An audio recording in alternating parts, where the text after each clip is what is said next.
Maski maanang binitiwan ko ang mga tanong sa dibdib, hindi na ako sumugod sa mga dulo ng dilim. May bigat ang ilang sagot na hindi ko kailangang dalhin. Kung pilit kong bubuuin, Lalo lang akong masisira rin. May mga bagay na hindi dapat habulin. may mga lihim na mas mabigat pag pinuksan.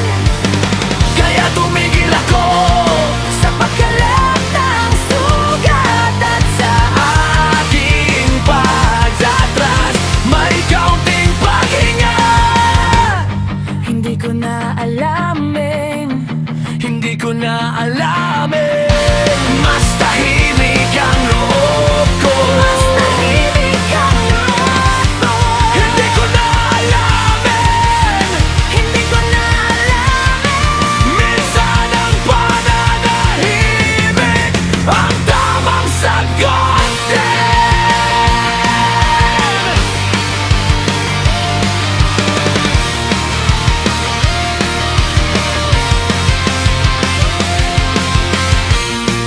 Hindi dahil wala na akong pakialam sa lahat, kundi dahil alam ko na ang iba'y hindi na dapat. Kapag pilit mong hinahabol ang hindi ka aakatin, ang kapalit ng katotohanan ay pagod na walang patin.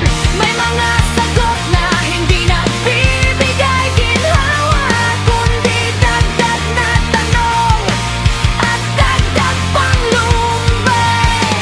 Kaya pinili kong huwag nang sumilit sa kung anong ikakasugat ng puso kong pagod na.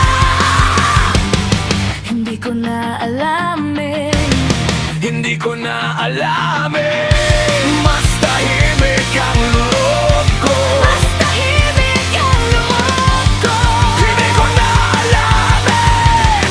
Hindi ko na alamin. Minsan ang pananahimik ang tamang sagot din.